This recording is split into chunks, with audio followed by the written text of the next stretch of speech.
back in Miami, and we're really excited. Please have a seat. We've got some great announcements today. With me here is our Attorney General, Ashley Moody.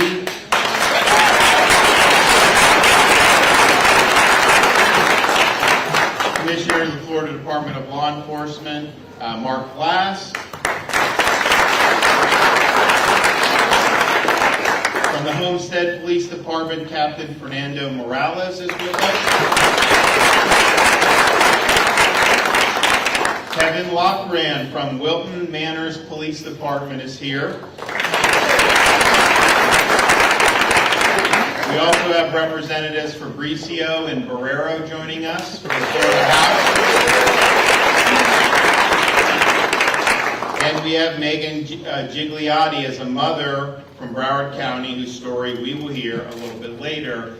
Thanks to the PBA for hosting us. You may have surmised that today's announcement is going to be about law and order. And we are very proud that we are a law and order state. We've seen a lot of jurisdictions around this country indulge in what I would say are faddish thinking, attacking law enforcement, thinking that you can solve some of these problems through things like social services instead of police on the street when you have dangerous people. So there's been some experiments done, and I think it's been really disastrous in far too many parts of the country. But what have we done in the state of Florida?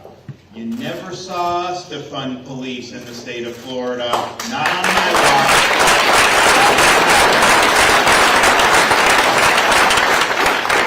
So we not only rejected that, we were able to sign legislation to prevent local governments in any part of Florida from defunding law enforcement. They can try, but we're going to make sure the money's there. We're going to make sure that our citizens are protected. We've also instituted increased penalties in the wake of those 2020 riots to make sure that if people are doing that, mob behavior, violent type of rioting, that they're actually held accountable, not just slapped on the wrist and put right back on the street. We recognize that police are not being treated well in other parts of the country, so for 2 years in a row, we did $1,000 bonuses for every sworn law enforcement officer in the entire state of Florida.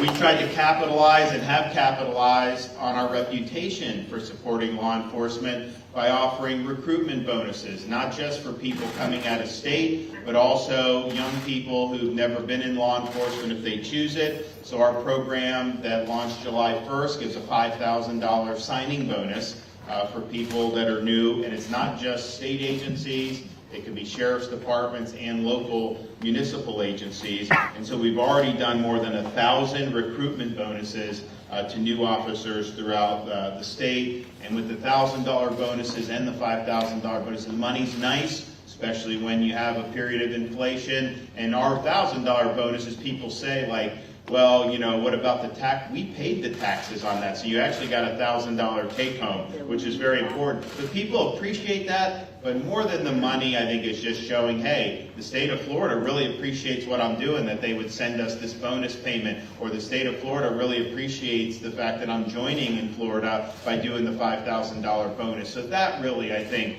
has been the biggest part of it. We've also increased penalties for those who are dealing in fentanyl and fentanyl analogs, and that has killed a lot of people in our country, particularly in recent years.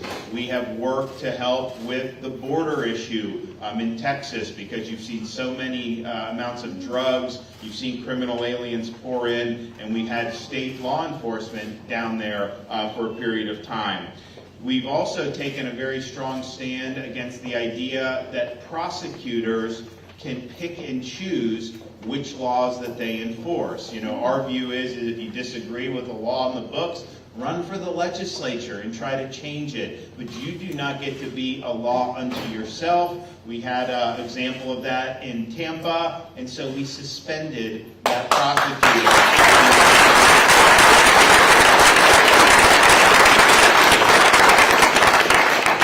And so all of that is great, and I'm proud of it. I'm proud of the work that everybody does throughout the state of Florida. And we know that the other policies that have been tried have not been successful. But what about what's the results been? Well, right now, the state of Florida, our crime rate is at a 50-year low. Overall crime down nearly 10% year over year. Murder down 14%. Burglary down 15%. And robbery down 7% year over year. Here in Miami-Dade County, thanks to the great work that the men and women in uniform do every single day, the murder rate dropped by 15% between 2020 and 2021 and dropped a further 38% through the first half of 2022. And so you have, I think, good policies in the state of Florida, dedicated to law and order. Clearly the state supports the mission of what goes on, but you have folks with that support who are able to go out and protect our communities. And so we really appreciate the work that goes into it. You can tell when you don't have those things in place, all hell can break loose, like we've seen in many of these other places. I was just in Philadelphia the other day, and their murder rate, I think, is at levels they haven't seen in decades. Retail theft, all kinds of burglaries, all this stuff. And that's a direct result of the policies that they have embraced to go very soft on crime and to give the criminals the upper hand. So we're not doing that in the state of Florida. We have not done it, but we also want to make sure we keep the momentum going. And so we have a legislative session coming up, and we want to make sure that we cement our reputation as being a law and order state and take actions as necessary to help further protect the people of the state of Florida. So we're going to be offering a number of reforms here today. We've worked with the Attorney General on this. We've spoken with members of the legislature, and I think that we're going to be able to do really, really well coming up with a really strong law and order package. The first issue that we're going to tackle is many people in South Florida. Remember, you had the killer at the Parkland massacre. Obviously, he was guilty. Why it took so long to even get to the penalty phase, is beyond me. He gets up there, and then you have like one juror that did not want to do capital punishment, and that requirement was really based off an old Florida Supreme Court decision that has since been overturned. And so you shouldn't have it to where if you're already convicted and you did the crime, whether to apply capital, one juror should not be able to veto that. And I don't think justice was served in that case. If you're going to have capital, you have to administer it to the worst of the worst crimes. And so we're going to be working with the legislature to reform that statute so that, yes, it should be the vast majority, supermajority, but you don't want to have where one juror, because what happens is you can get someone that gets on, they're not supposed to, but they can get on the jury if they oppose capital. And I have no problem if you oppose capital. Many people do. But that's the law in Florida, and so you've got to be willing to administer that. One can get on and maybe scuttle it, but if you need 3 or 4 to scuttle, it makes it much more difficult. So we're going to be working with them to make sure that we get that reform in place. We're also going to build up what we've done on fentanyl. We've increased mandatory minimums for both fentanyl and fentanyl analogs. But one of the things we've been seeing that's very troubling, they will jam fentanyl into almost anything nowadays. So they'll actually do it and make it look like candy that's been dubbed a rainbow fentanyl. And in just 2 days in August, Customs and Border Patrol seized more than 250,000 multicolored fentanyl pills. And we're going to take action against this because this is really targeting our youngest and most vulnerable kids. This is not something that you can do and, maybe you have some side effects, but you get over it. You really could, the lights can go out with these fentanyl overdoses, and the chance of a fatality is much higher than with many other drugs. And so we're going to make it a first-degree felony to possess, sell, or manufacture fentanyl or other controlled substances to look like candy. And going to add a mandatory life sentence and $1 million penalty if you're targeting children with this type of drug.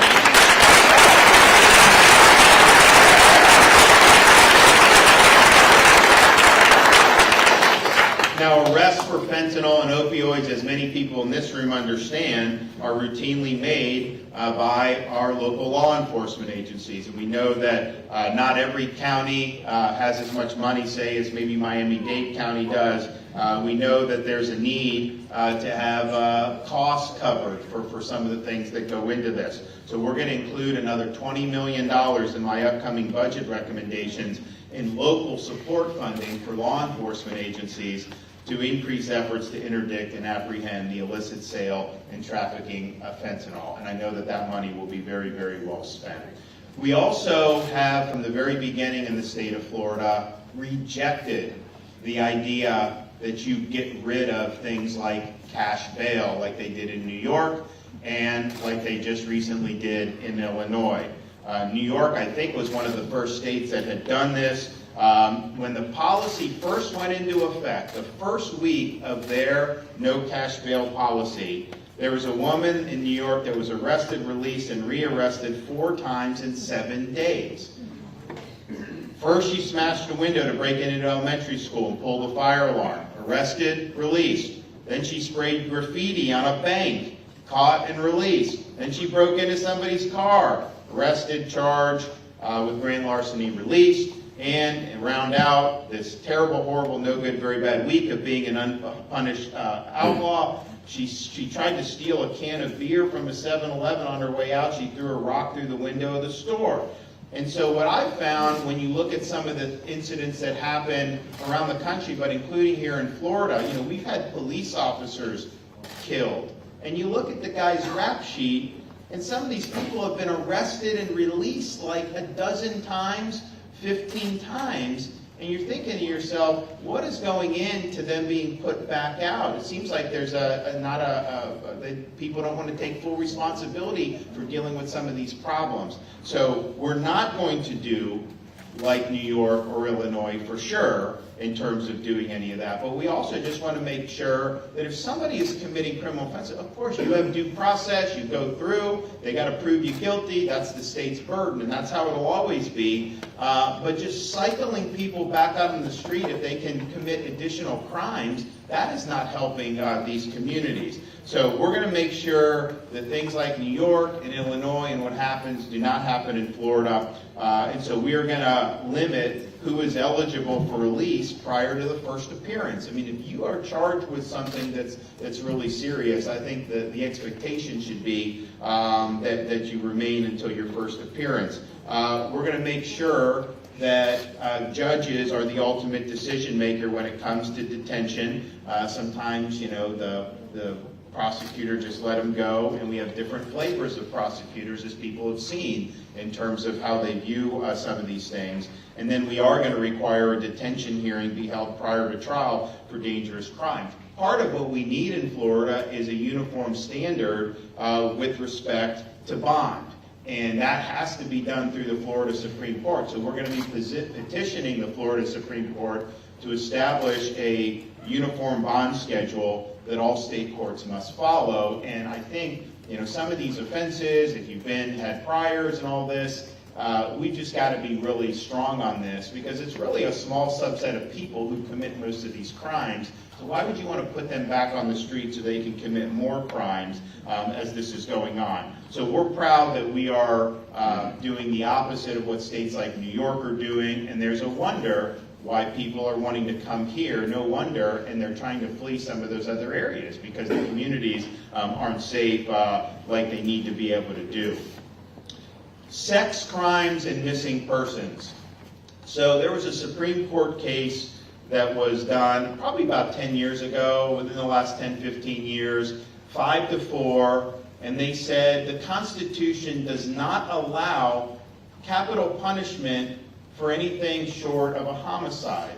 And the problem with that is you have some of these sex predators that will abuse these very, very young children, do it habitually. And I'm just thinking to myself, you're ruining those kids' lives. These are innocent kids. Sometimes these are like 6, 7, 8-year-old kids. And so we believe that precedent was wrong. We do not believe the Supreme Court in its current iteration would uphold it.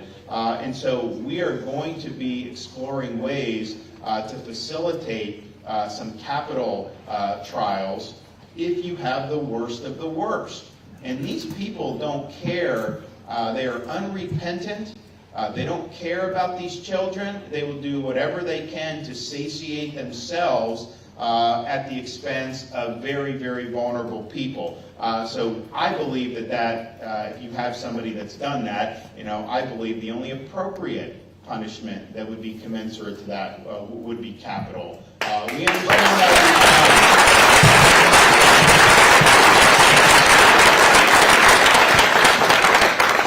We understand that it'll be challenged, but I think it's right for us to challenge. I think a decision that wasn't well thought out, was very narrowly decided, and I don't think would be upheld when you're talking about some of the worst of the worst. And so, there's certain crimes where you just, like, if you read about it, your stomach starts to turn, and you think about it. And I don't think it's just like I'm sensitive because I got a 6, a 4, and a 2-year-old at home, but I think that's everyone feels that way when you see this. So we want to do it. What we know we can do, regardless of how the Supreme Court stuff shakes out, is we do want to ensure the minimum sentence for people, these predators who are raping these young kids, that they do at least get life in prison, because they will reoffend if you put them back on the street.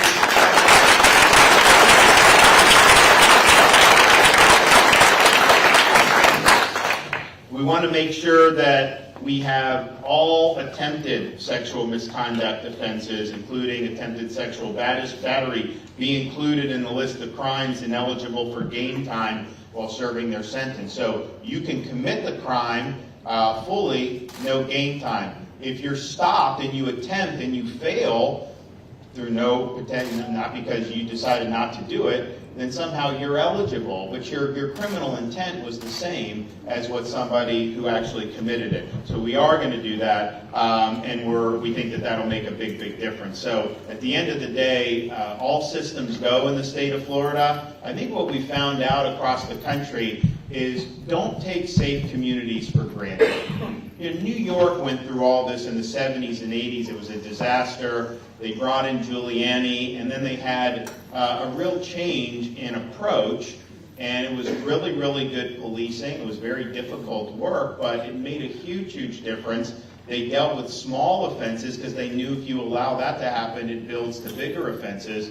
And they ended up creating one of the safest big cities anywhere in the world, and that was for a number of years. Now what's happened, they basically turned their back on those policies, and they have a persistent crime problem such that people are even being driven away from living there at all. So these things can change, and we just want to make sure in Florida that we understand how important it is to have safe communities. We understand the policies need to be strong, support for local law enforcement, but we got to do what we can to continue to build off the success. So I think we're going to have great support in the legislature. I know members of the law enforcement community that we've been able to work with on this have been very, very favorable. So I look forward to getting all this done over the next few months, and we're going to hear from some folks here to talk about why this is a good idea. So we'll start with our AG.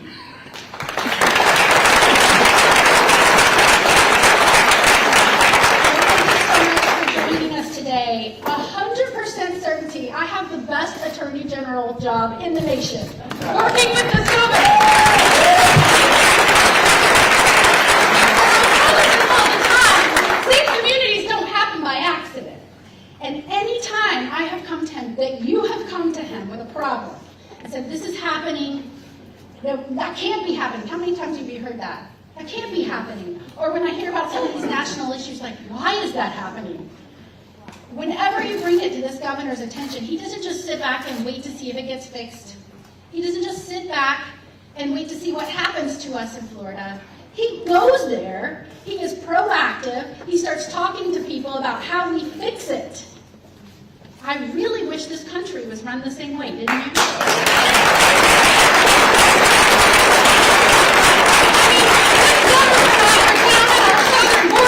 Years before our president went there, and when we heard that so many people, traffickers, smugglers, fentanyl poisoners, were headed to Florida, we knew we had to do something. That was years ago.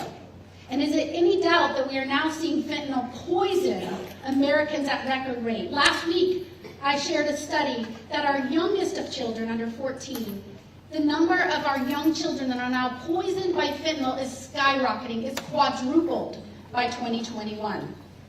We have to do something. We have to take drastic steps. The lethal potency, coupled with the sheer volume that now is in our country and in this state, we have to take drastic action. I'm so thankful we have a governor that doesn't shy away from bold steps to fix problems. And so whether it's protecting our children from candy-wrapped drugs, whether it's making sure we have the funding to dedicate fentanyl strike teams to go after this in our communities. You know, it's a shock to me, and I would implore DOJ and thereby DEA to ensure that they had fentanyl-specific dedicated strike teams and groups in each one of their field offices. That's what we need in Florida, and through this funding and this legislation, we can get there. That's what taking proactive steps and being bold and brave and being a law and order governor means to a strong, safe state.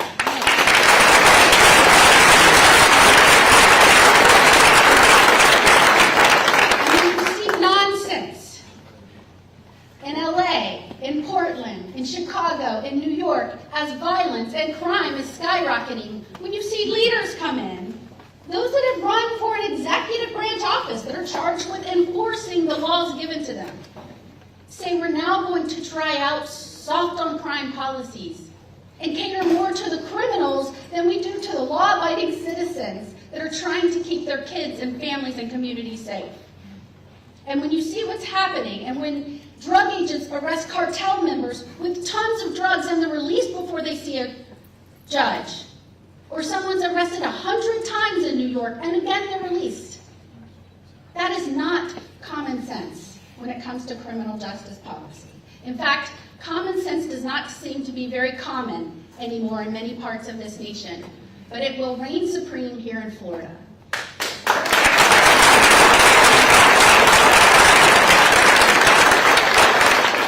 We will not let dangerous offenders get out of jail before they see a judge. We, the people of Florida, Floridians, and I don't just say this as an AG, I say this as a mom, we expect that the judges we elect make the important decisions we charge them with. Because there needs to be accountability to we, the people, that trust them with these important roles. And if you have a computer or a staff member or a jail clerk signing off and releasing someone before they ever see a judge, and they're a repeat offender or a dangerous criminal, that's a problem. And that is what you are seeing all around this nation. And that is why I'm so proud of this governor and our legislative leaders that are saying, not up in here. It will not happen.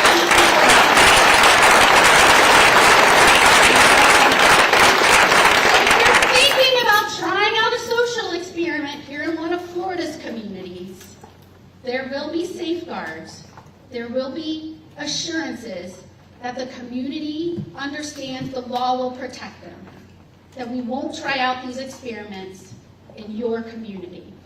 And Governor, I have to tell you, in many areas around this nation where they're passing legislation with some of this insane policy, even prosecutors, law enforcement, they're coming together and saying these policies will be disastrous. Look at our crime rates already, they will be disastrous. They're even calling some of these policies the Safety Act, trying to scam their populace. But not here. You know what today's announcement is about? It's about the real Safety Act. And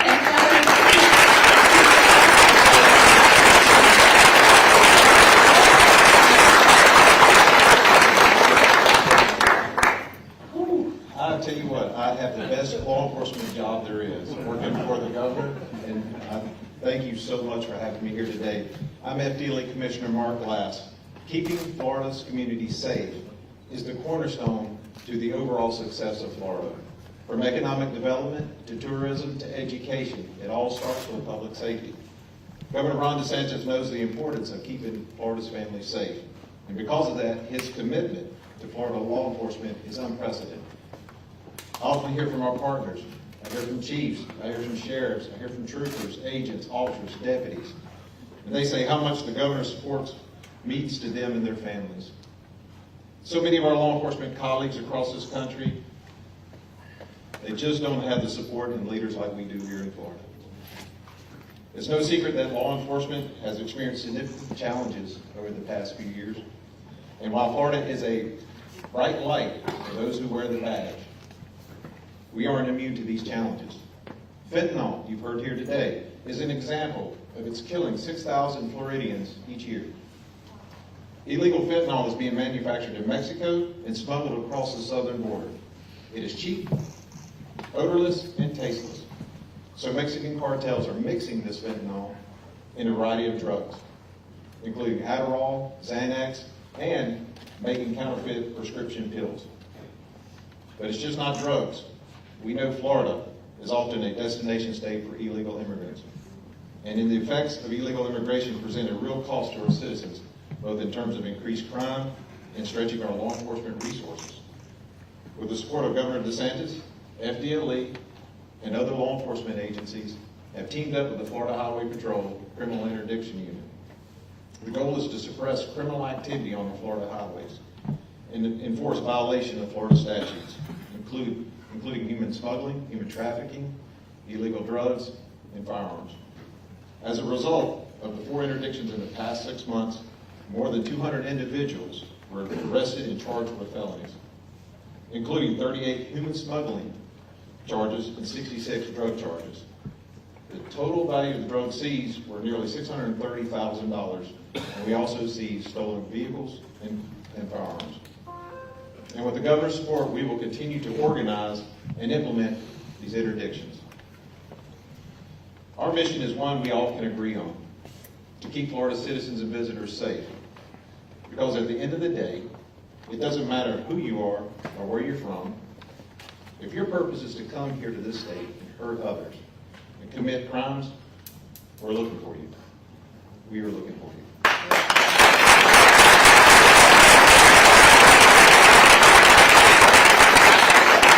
I want to thank Governor DeSantis for his steadfast commitment to Florida law enforcement and to the citizens of this great state. And also, as a father of a son who is now in the law enforcement academy, his mother and I are so thankful he chose Florida for his first law enforcement career. Thank you very much.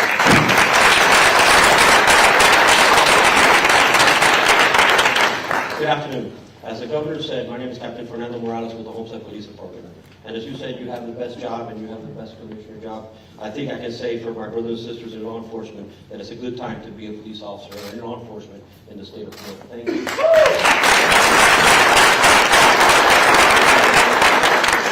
In some parts of the country, you're seeing this discussion, and especially here about this bail reform and all these things that are going on. In our community, our officers are arresting violent criminals just to see them released a couple of days later, or if not, during the same shift. I can tell you a particular story that I had where I arrested a subject in the morning. By the afternoon, I already saw him walking the streets of Homestead committing crimes. And that's unacceptable. Just recently, we also had another case where a person had been arrested, is out on bond, committed a domestic violence offense. He was released within 24 hours, came home, and then committed an aggravated battery and child abuse. Now, these things are occurring every day in all of our jurisdictions here. One of the biggest frustrations as an officer and the victims we serve is arresting subjects where they're out on bond and committing these crimes. Some victims are accepted to hearing, hey, why are these crimes this guy's outside? Well, you know what? I don't have an answer to that. But one thing I can do is I can investigate this crime, or I can make this arrest the best one possible. Sometimes they're accepting of that, but other times we have no other response when they ask the question, what can we do to change this? Well, we say, well, talk to your local politicians. Or for us, it's extremely frustrating. Slowly, these tools that are given us as law enforcement are wanting to be taken away. But guess what? The mentality of these subjects where not having to face penalties for these crimes is present in their minds, and we have to change that. And I think that we're on the right path of changing that. like I said, it's extremely frustrating. I think these initiatives and these legislations that the governor is putting forward is going to help us give us the tools to provide our safe communities, not only in Homestead, but also all throughout the state of Florida. Thank you, Governor, for these initiatives, and thank you, ma'am. Thank you.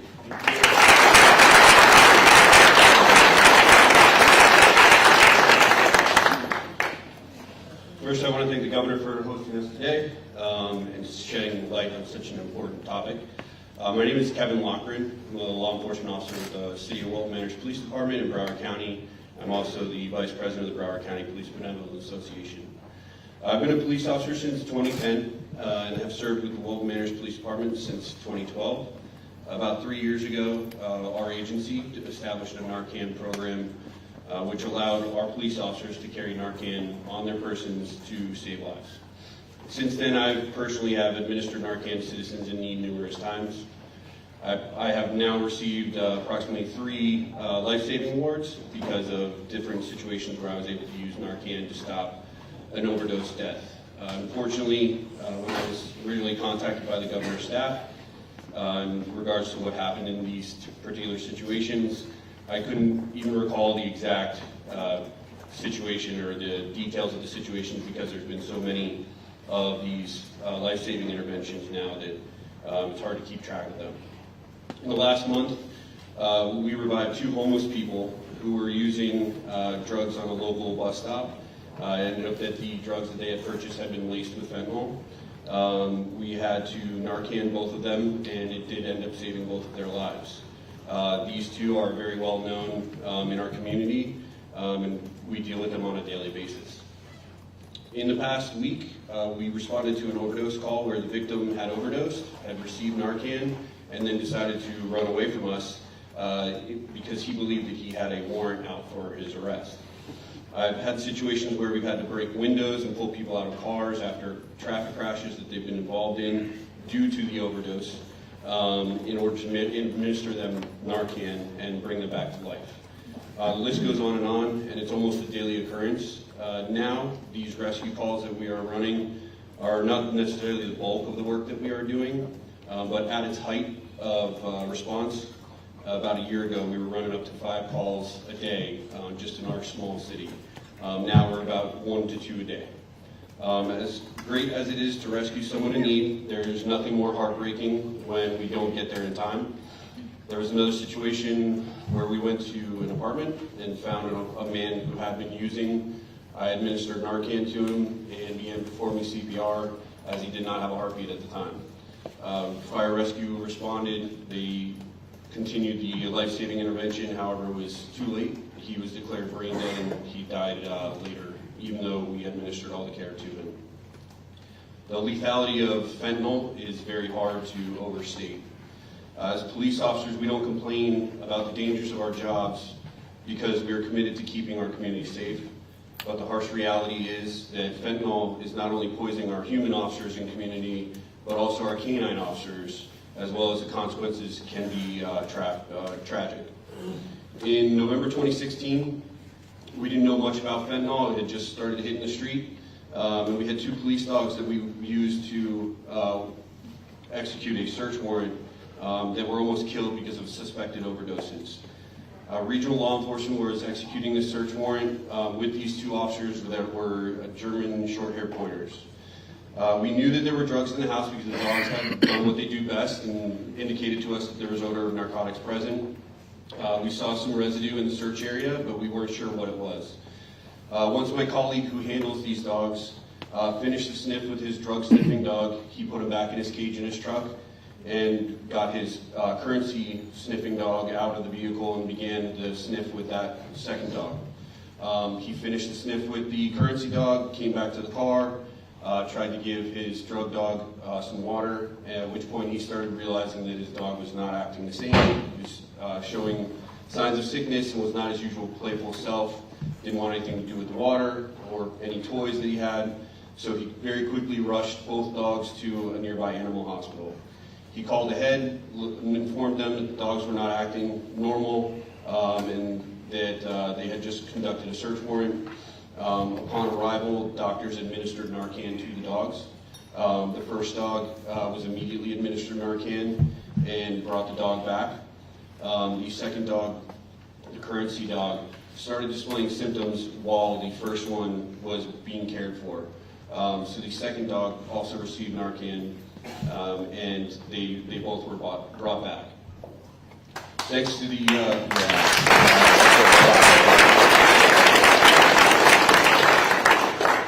thanks to the quick action of the canine officer's handler, these work dogs were saved and are still working today. Unfortunately, given how these dogs responded, we are extremely hesitant to send our police dogs into places where suspected fentanyl exposures can occur. It makes undertaking of the search warrants much more difficult for the officers, but it has the necessary concession to save the lives of our police dogs. If you take nothing else away from my remarks today, it's important to recognize that fentanyl poisoning is happening more frequently than I think anyone realizes. As police officers, we live the experience of the upticks in our community of these calls, and unfortunately we see first when someone decides to make a bad batch of their drug and it begins circulating in the area. There are real consequences, and despite our best efforts, we are still seeing people die and watching our fellow law enforcement officers be put in harm's way needlessly. Again, I want to thank the governor for continuing to raise awareness about the dangers of fentanyl and supporting our law enforcement in the area as we work to keep our community safe. Thanks.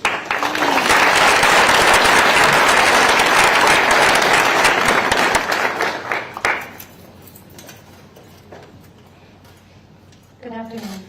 I would first like to start by thanking Governor DeSantis for the opportunity to speak today, but more importantly, for making fentanyl awareness a priority in his administration. My name is Megan Gelati. I'm a wife and a mother of 2 amazing children. My youngest is Sophia. She is 18 and just graduated from high school. And my other child, my oldest, passed away from fentanyl poisoning on March 7, 2021. He was 26 years old. His name was Louis, and he was a sweet, funny, loving, compassionate young man. He was also very accomplished. He received his bachelor's degree in psychology from FSU, and then at 25, he earned a master's degree in mental health counseling from FIU in July of 2020. Louis did everything that a parent could ever ask from their child. He finally got his first real job that September working as a youth therapist for kids in crisis. His young clients really felt a connection to him. His graduation and job took place during COVID. The anxiety and stress of a new job, combined with the loneliness and isolation during COVID, contributed to a decline in his own mental health, which unfortunately led to a terrible decision on that fateful day of March 7, when he bought cocaine that was laced unknowingly with fentanyl. He passed away almost instantly, and at that moment became forever 26. The world lost a beautiful person that day, and I lost my firstborn and my only son. Sadly, justice was never able to be served in Louis' case. Even though the detectives had an idea of who was ultimately responsible for his death, there just wasn't enough information to pursue a case against his killer. The loss of a child is a grief like no other. You are left with a gaping hole in your heart that can never be filled. You carry this loss with you every day. Not only did this tragedy end Louis' life, but it also caused so much pain to those he left behind. He was so loved and is so missed. Unfortunately, my story is all too common. My family was not the only one to suffer this loss. There are millions of grieving family members who are the living casualties of fentanyl. I've learned to manage the waves of grief over time. I rely on my faith to pull me through on those days where the waves threaten to overwhelm me. Louis' motto was, "Everyone has a story." He believed that, and he lived by that. It is now engraved on his headstone. Louis' story on this earth has been written, but I am here today as his voice, to help warn and educate others of the dangers of this epidemic of fentanyl, the deadliest drug that this nation has ever seen, that is killing our loved ones to the tune of over 70,000 every year. Fentanyl poisoning is a leading cause of death in this country for those aged 18 to 45, and younger teens are also dying at an alarming rate. Fentanyl does not discriminate, no matter your race, religion, or economic status. Fentanyl is an equal opportunity killing machine. This is a problem that cannot be solved by just the advocacy of grieving family members of those lost to fentanyl. There must be a combined effort at the local, state, and federal levels to really make headway in this battle. Governor DeSantis is one of only a handful of governors in this country who understands the crisis we face and is actually working to do something about it. I am truly thankful to him for that. Now is the time for a serious, multifaceted federal response. We know where the fentanyl is coming from and how it is getting here. There is no more turning a blind eye. Too much time is being wasted. More and more of our children and loved ones are being poisoned with this insidious, deadly drug.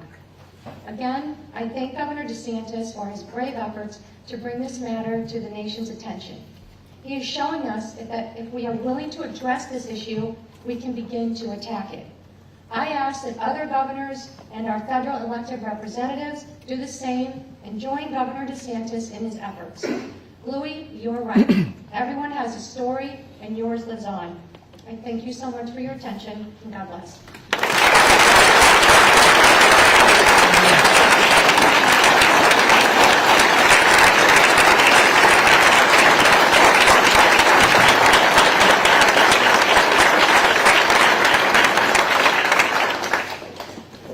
Wonderful job. Thank you all for doing that. And I should be noted, I mean, this fentanyl almost all being made in China and almost all being brought across an open southern border. So we know where the sources of this are, and we obviously are way downstream from that here in the state of Florida, but we're trying to attack it on all angles. And I think it's important because people's lives are at stake.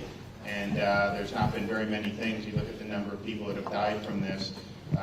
This is more than like wars that we fought in recent years. I mean, it's really, really affecting communities all across the country. So we take it very seriously. We think these reforms will help in the battle against fentanyl.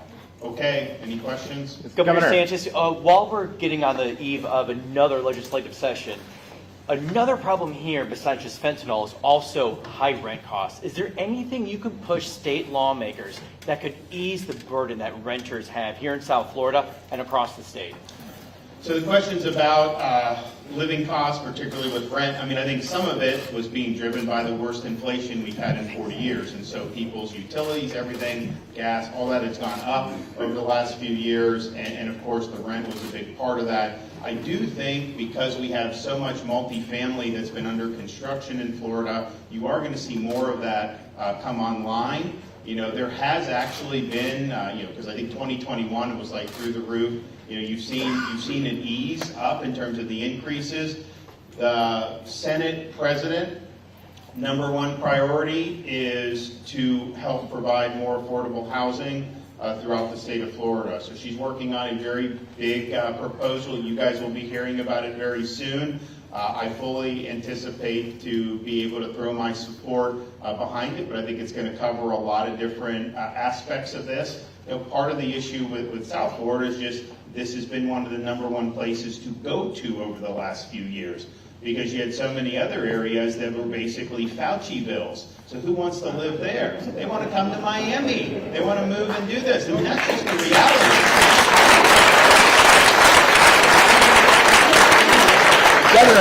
Governor Chris Nelson, Free Florida Epic Times. I have here in my hand a press release from the Department of Justice from Tuesday where two well-known Miami Antifa members, Caleb Hunter Freestone and Amber Smith Stewart, were arrested and charged with defacing and attacking pro-life pregnancy centers by putting graffiti on it. Your time is up. We're coming for you. We are everywhere. They face a maximum of 12 years in prison. We know these two very well as they antagonize and harass people at the school board down here. Governor, is it time that Antifa is labeled a terrorist organization? And what are you going to do with the new abortion laws coming forward to protect those pro-life pregnancy centers and attacks by Antifa directed at pro-life Christians?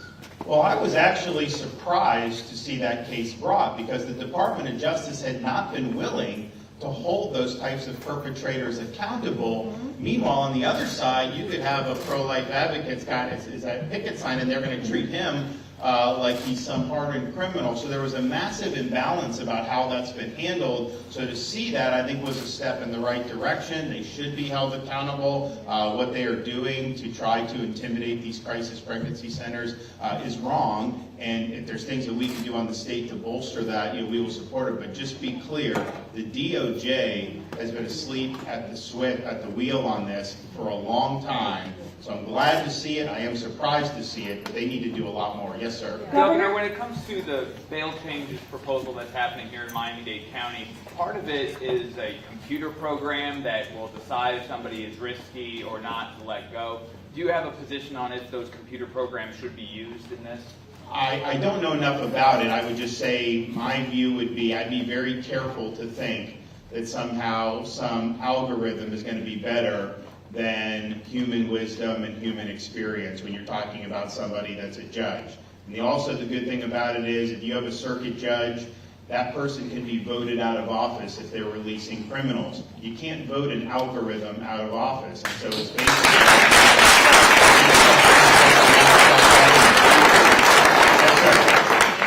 Governor, Grant Miller, Community Newspapers. A couple of months ago, we broke the story about the chief judge making decisions how she's going to change bail reform. How can she make that decision by herself without going through your office, through the state? How can she do that? And what can we do to stop that? Well, I think this package will stop it. I think this package will ensure that judges can't go rogue and are releasing people, because this is the tragedy of this is so much of what's been done to put people back on the street has been based on ideology. It's not been based off accumulated experience or sound judgment. It's been an ideological agenda. And there are times when you do that in public policy where the effects will usually be bad, but maybe not as calamitous. When you're talking about public safety, there are people in this country who have died at the hands of criminals who, under a normal law and order system, would not have been able to commit those crimes. They were only allowed to commit the crimes because of how they were treated with kid gloves by some of these so-called reformers. And so we don't think that that's appropriate. We oppose all the proposals I've heard along those lines. I think would be dangerous for the people in Miami-Dade. And you've seen what can work. And I tell you, this is a very populated area. It's not easy to keep crime down, but they've done a good job. I think it's because they're holding the bad guys accountable, and that's what you have to do. Governor, if I Yes, may, I ma'am. have two questions on two separate, really important issues. The first is February the 14th will be 5 years since Parkland. If you're satisfied that there have been enough changes in Florida law to prevent or to try to prevent another school massacre. And the second is regarding the parole immigration program. Illegal crossings to the border have reduced significantly.